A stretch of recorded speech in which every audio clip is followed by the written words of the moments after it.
Who is the real leader? History you weren't taught. Beyond the myth, the real story of Tamil identity. Lost history, the truth every Tamil must know. When we think about resistance against the British Empire in India, our minds usually jump to the big rebellions of the 19th century. But what if I told you that long, long before that, a warrior queen didn't just fight back against them, she actually won? This is her incredible and way too often overlooked story. That's the big question, right? How on earth did one woman manage to defy an entire empire?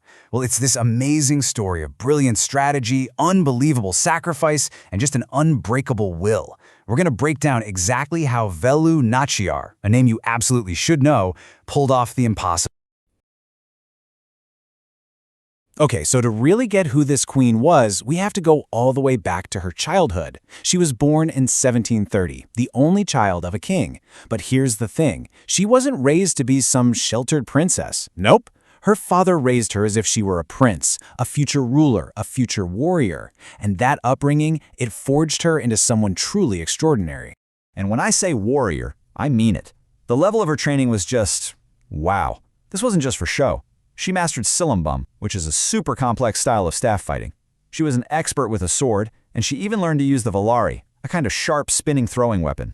Add in top-tier horse riding and archery, and what you have is a military leader in the making. But it wasn't just about physical skill. She was also a brilliant linguist. I mean, on top of her native Tamil, she was fluent in English, French, and Urdu. And let me tell you, this wasn't just some hobby. Her command of languages, especially Urdu, would end up being one of her most critical diplomatic a little later in her life. So, this is where everything changes. We're about to get to the event that took her from being this incredibly skilled royal to a full-blown revolutionary leader. Her life took a really sharp, tragic turn that would set her on a path. In 1772, her whole world fell apart. Her husband, the king of Sivagangai, was at prayer. The British and their local allies saw an opportunity and reclamation. In 1772, her whole world fell apart. Her husband, the king of Sivagangai, was at prayer. The British and their local allies saw an opportunity and launched this brutal surprise attack. It was a massacre. Her husband was killed and her kingdom was stolen right out from under her. But she didn't surrender. No way. She managed to escape with her infant daughter, and in that moment of just unimaginable loss, she made a vow. And you have to understand, this wasn't just a cry of grief, this was a declaration of war. That one powerful thought became her entire mission. For the next 8 years, every single thing she did, every alliance she made, it was all fueled by this one promise, to take back her home. Now you might think that her time in exile was a period of defeat, but it was the complete opposite. It was an 8-year masterclass in how to prepare, how to be patient, and how to build a revolution literally from scratch. 8 years. Just stop and think about that for a second. For 8 long years, she stayed hidden, gathering people who were loyal to her, secretly training soldiers, and planning every single detail. 8 years of keeping that flame of rebellion alive against a global empire. I mean, that takes a kind of resilience and long-term vision that is just almost superhuman. And this is where all her skills really started to come together. She needed allies, so she approached Hyder Ali of Mysore, a really powerful ruler. And it was her fluency in Urdu that let her speak to him directly, one-on-one. He was so impressed by her intelligence and her sheer determination that he agreed to give her troops and resources. This was a massive turning point in her plan.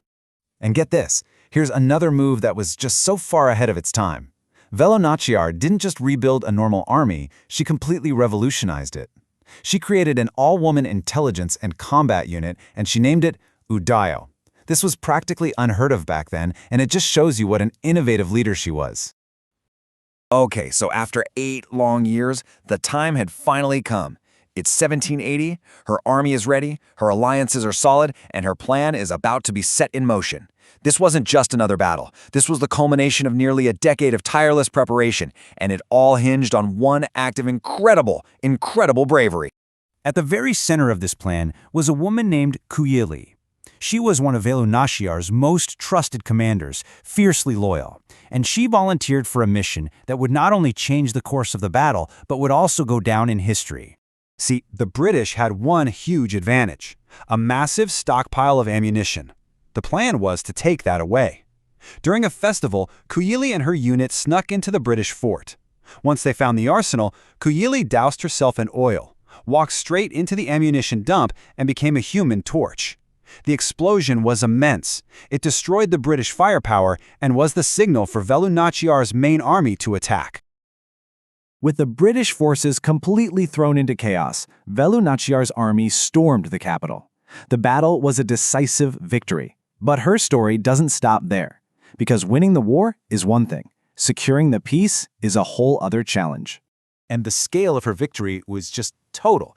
Let's put it in perspective. Before 1780, Sivagangai was occupied territory, flying a foreign flag. After 1780, it was a liberated, independent kingdom, with her own flag flying high. It was ruled, once again, by its rightful queen. She had actually done it. She had fulfilled her vow. And this, right here, is the key takeaway. Velu Nachiyar became the very first Indian queen to successfully wage war against the British Empire and win back her throne. She proved to everyone that the empire was not invincible. And she wasn't just a warrior, she was an incredible ruler too. For a full decade, 10 years, she governed Sivagangai, bringing peace and prosperity back to the people she fought so hard for. After a successful reign, she passed the crown to her daughter, making sure her legacy of freedom would live on. The story of Velu Nachiyar is just such a powerful reminder that history is filled with these remarkable people whose stories just get lost or overlooked. It really makes you wonder, doesn't it? How many other heroes like her are just hiding there, in plain sight, waiting for us to rediscover their stories?